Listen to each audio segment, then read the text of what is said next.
Here in Washington, a different kind of battle is going on these days, the budget battle. Unless the U.S. Congress acts by the year's end, federal taxes will rise dramatically, along with across-the-board spending cuts. Analysts say the combination of tax hikes and budget cuts could send the U.S. economy back into recession, with implications for the global economy.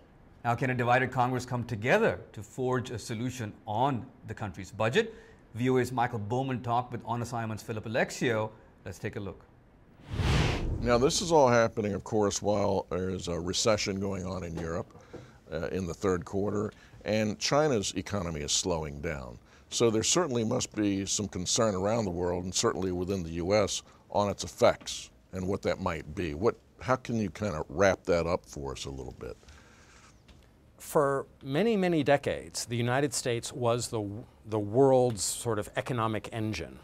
And when the United States was doing well economically, that drove global growth. When the United States was doing poorly, global growth really slowed down. We're getting beyond that point to a certain extent with the emergence of major economies like that of China. But nevertheless, if Europe's economy is on the ropes and going back into recession, if the United States continues with this dreadfully slow rate of economic growth of around 2% a year and sometimes even less than that, the prospects for global economic growth are truly limited. And China has had its own issues in terms of growth recently.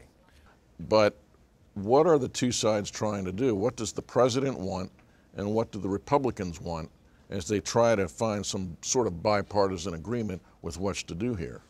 Ultimately, what everybody wants is to reduce the federal deficit. Bipartisanship, it is what a recently re-elected President Barack Obama is calling for. I'm open to compromise. And what Speaker of the House of Representatives, Republican John Boehner, is urging. Let's challenge ourselves to find the common ground that has eluded us. But neither man is abandoning conflicting core positions on how to solve America's fiscal challenges. Right now, we are running a deficit of about $1 trillion a year.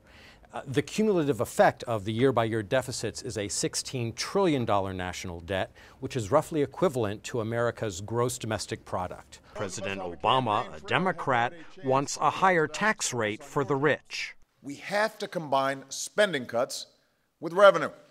And that means asking the wealthiest Americans to pay a little more in taxes. Speaker Boehner opposes raising tax rates, but favors limiting tax deductions to increase government revenues. Feeding the growth of government through higher tax rates won't help us solve the problem.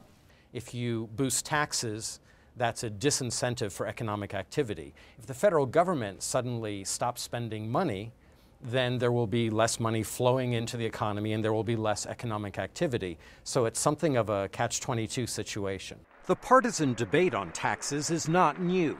Former Republican President Ronald Reagan championed tax cuts in the 1980s. Taxes rose in the 1990s under former Democratic President Bill Clinton and fell again in 2001 under former Republican President George W. Bush. Speaker Boehner's words echo those of last year's deadlocked debt negotiations that led to a downgrade of America's credit rating. The president has often said we need a balanced approach, which in Washington means we spend more and you pay more. President Obama's admonitions of partisan gridlock are also not new. American people may have voted for divided government, but they didn't vote for a dysfunctional government. And either they will, one of three possibilities is they address all of this huge broad range of debt drivers. The second possibility is, as you say, a temporary fix. They kick the can down the road. They don't really deal with the problem, they simply put it off. The continuing resolution. The continuing resolution, and they deal with it that way.